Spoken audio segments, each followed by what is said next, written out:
নমস্কার বন্ধুরা, আরো একটি নতুন ভিডিওতে আপনাদের সবাইকে স্বাগত। আজ আপনাদের তৈরি করে দেখাবো চিলি পনির, যেটা কি একদমই ঘরোয়াভাবে তৈরি করে দেখাবো আর একদমই সহজ পদ্ধতিতে যে কেউ বানিয়ে নিতে পারবেন। তো বন্ধুরা, চিলি পনির তৈরি করার জন্য সবার প্রথমে আমি এখানে একটি বোলের মধ্যে নিয়েছি 250 গ্রাম পনির। আপনারা এখানে পনিরটা নিজেদের প্রয়োজন অনুযায়ী নিয়ে নেবেন। আর এখানে ছোট ছোট কিউব করে কেটে নিয়েছি। দেখতেই পাচ্ছেন এখানে খুব বেশি বড় করিনি বা খুব বেশি ছোটও করিনি। এবার এটিকে ম্যারিনেট করে নেব। তার জন্য দিয়ে দিচ্ছি প্রথমে হাফ টিস্পুন পরিমাণ গোলমরিচের গুঁড়ো, দিয়ে দেব এখন স্বাদ মতো নুন। নুনটা অবশ্যই আপনারা নিজেদের স্বাদ বুঝে দেবেন।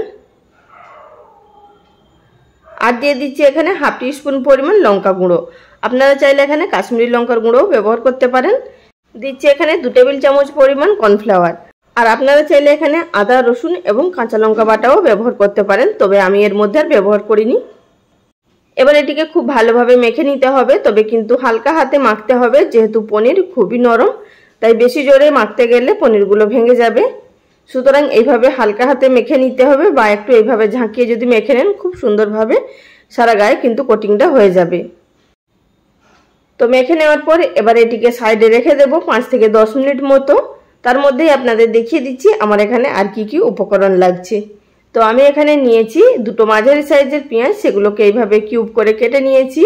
একটি মাঝারি সাইজের ক্যাপসিকাম, সেটিকেও কিউব করে কেটে নিয়েছি। 3 থেকে 4টা কাঁচা লঙ্কা কেটে নিয়েছি হাফ টিস্পুন পরিমাণ আদা কুচি, 1 টেবিল চামচ পরিমাণ রসুন কুচি, আর নিয়েছি একটা মাঝারি সাইজের টমেটো। বীজগুলোকে ফেলে দিয়ে সেটিকেও কিউব করে কেটে নিয়েছি। এখন চলে যাব রান্নাটা তৈরি করার পদ্ধতিতে। সবার প্রথমে গ্যাস ওভেনের উপরে একটি ফ্রাইং প্যান বসিয়ে দিয়েছি। তার মধ্যে দিয়ে দিলাম 2 থেকে 2.5 টেবিল চামচ পরিমাণ রিফাইন্ড তেল। তেল গরম হয়ে যাওয়ার পর দিয়ে দিলাম ম্যারিনেট করে রাখা পনিরের টুকরোগুলো।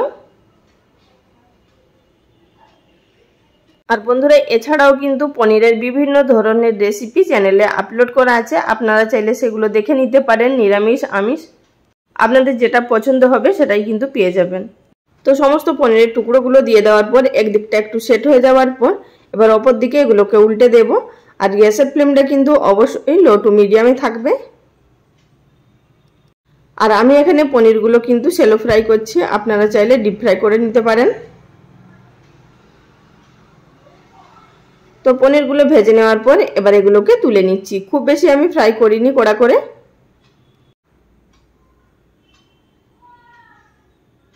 তো সমস্ত পনিরের টুকরোগুলো তুলে নেওয়ার পর সেই একই তেলের মধ্যে দিয়ে দিচ্ছি রসুন কুচি। এখানে প্রথমে রসুন কুচিটাকে দিয়ে প্রথমে হালকা একটু নেড়ে ভেজে নিতে হবে, মানে খুব বেশি ভাজার দরকার নেই, কয়েক সেকেন্ড কিন্তু নেড়ে নিয়ে তারপরে এর মধ্যে এড করে দিচ্ছি কুচিয়ে নেওয়া আদাটা। আদা কুচিটাও দিয়ে কয়েক সেকেন্ড ভেজে নেব। তারপর দিয়ে দিলাম এর মধ্যে আগে থাকতে কেটে রাখা কাঁচা লঙ্কা কুচি। আবার এটিকে কয়েক সেকেন্ড ভেজে নিয়ে এবার এর মধ্যে এড করে দিচ্ছি আগে থাকতে কেটে রাখা ক্যাপসিকাম এবং পেঁয়াজের টুকরোগুলো। আর আমি এখানে পেঁয়াজ এবং ক্যাপসিকামটা ছোট ছোট করেই কেটেছি, আপনারা চাইলে আর একটু বড় সাইজ করেও কেটে নিতে পারেন। তো পেঁয়াজ ক্যাপসিকামটা দিয়ে দেওয়ার পর গ্যাসের ফ্লেম মিডিয়াম টু হাইতে থাকা অবস্থাতে এটিকে মিনিট খানিকের জন্য নেড়ে ভেজে নেব। খুব বেশি কিন্তু সিদ্ধ করে নেওয়ার প্রয়োজন নেই, মানে হালকা একটু কাঁচা ভাব থাকবে সেই অবধি কিন্তু আমাদের এটিকে ভেজে নিতে হবে। তো এখানে পেঁয়াজ এবং ক্যাপসিকাম হালকা ভেজে নেওয়ার পর দিয়ে দিলাম আগে থাকতে কেটে রাখা টমেটো। তো টমেটো কুচিটাও দিয়ে হালকা করে একটু নেড়ে নেব। এবার এর মধ্যে এড করে দিচ্ছি 2 টেবিল চামচ পরিমাণ টমেটো কেচাপ। আর দেবো এর মধ্যে 1 টেবিল চামচ পরিমাণ সয়া সস। আর আপনারা চাইলে এখানে কিন্তু 1 টেবিল চামচ পরিমাণ রেড চিলি সসও ব্যবহার করতে পারেন, তবে আমি এর মধ্যে আর ব্যবহার করছি না, যেহেতু যে কাঁচা লঙ্কাগুলো দিয়েছি সেগুলোও প্রচুর ঝাল। আর এর মধ্যে গোলমরিচ গুঁড়ো ব্যবহার করব, আর কালারের জন্য এখানে ব্যবহার করব কাশ্মীরি লঙ্কার গুঁড়ো। তো হালকা একটু নেড়ে সসটাকে ভেজে নেওয়ার পর দিয়ে দিলাম এর মধ্যে স্বাদ মতো নুন, আর দিয়ে দিলাম 1 টিস্পুন পরিমাণ চিনি। অবশ্যই দেবেন, এতে করে যে টক ভাবটা আছে সেটি ব্যালেন্স রাখবে। আবার এটিকে নেড়ে মিশিয়ে নিলাম। আর নুনটা অবশ্যই বুঝে দেবেন, যেহেতু সসগুলোর মধ্যেও নুন দেওয়া আছে। দিয়ে দিলাম এবার এর মধ্যে 1 টিস্পুন পরিমাণ কাশ্মীরি লঙ্কার গুঁড়ো, এটি কিন্তু কালারের জন্য ব্যবহার করেছি। এটা যতক্ষণে ভাজা হচ্ছে ততক্ষণে আমরা একটি কর্নফ্লাওয়ারের মিশ্রণ তৈরি করে নেব। তো একটি বোলের মধ্যে নিয়ে নিলাম 1 টেবিল চামচ পরিমাণ কর্নফ্লাওয়ার। তার মধ্যে দিয়ে দিচ্ছি 1/4 কাপ পরিমাণ মতো জল। জলটাকে দিয়ে খুব ভালোভাবে গুলে নেব। এর সাথে গুলে নেওয়ার পর দিয়ে দেব এর মধ্যে যে আমরা ক্যাপসিকাম এবং পেঁয়াজ আর সস ফ্রাই করছিলাম তার মধ্যে। দিয়ে দেওয়ার পর আবারও এর মধ্যে কিছুটা পরিমাণ জল দিয়ে দিতে হবে, কারণ আমি এখানে একটু গ্রেভিটা পাতলা রাখবো। আর আপনারা যদি একটু ড্রাই রাখতে চান সেক্ষেত্রে জলের পরিমাণটা কম দেবেন। আর এর মধ্যে কিন্তু 1 টেবিল চামচের বেশি কিন্তু কর্নফ্লাওয়ার দেবেন না, তা না হলে কিন্তু খেতে ভালো লাগবে না। তো আমি এখানে পরিমাণ মতো জল দিয়ে গ্রেভিটাকে একটু ফুটিয়ে নিচ্ছি। তো কিছুক্ষণ গ্রেভিটা ফুটিয়ে নেওয়ার পর এখন এর মধ্যে দিয়ে দেব আগে থাকতে ভেজে রাখা পনিরের টুকরোগুলো। তো পনিরের টুকরোগুলো দিয়ে ভালোভাবে হালকা হাতে নেড়ে মিশিয়ে নেব।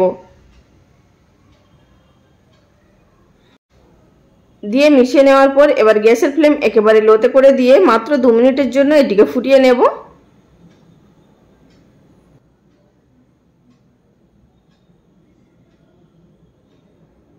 দু মিনিট ফুটিয়ে নেওয়ার পর সবশেষে এর মধ্যে দিয়ে দিচ্ছি হাফ টিস্পুন পরিমাণ গোলমরিচের গুঁড়ো, আর দিয়ে দিচ্ছি এর মধ্যে কয়েক ফোঁটা ভিনিগার। অবশ্যই দেবেন, না থাকলে লেবুর রস 1 টিস্পুন পরিমাণ মতো দিয়ে দেবেন, দেখবেন ভীষণ ভালো টেস্ট আসবে।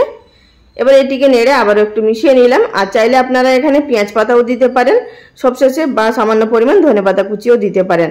আমি এর মধ্যে আর কিছুই অ্যাড করছি না, একদম সাধারণভাবে তৈরি করে আপনাদের দেখালাম। খেতে কিন্তু দুর্দান্ত টেস্ট হয়। আর এই চিলি পনিরটা আমি আজকে পরোটার সাথে সার্ভ করব। আপনারা যে কোনো রাইসের সাথেও খেতে পারেন বা লুচি পরোটা রুটির সাথেও খেতে দুর্দান্ত লাগবে। তো রেসিপি কেমন লাগলো অবশ্যই লাইক কমেন্ট করে জানাবেন। আজ এই পর্যন্ত, সবাই ভালো থাকবেন, নমস্কার।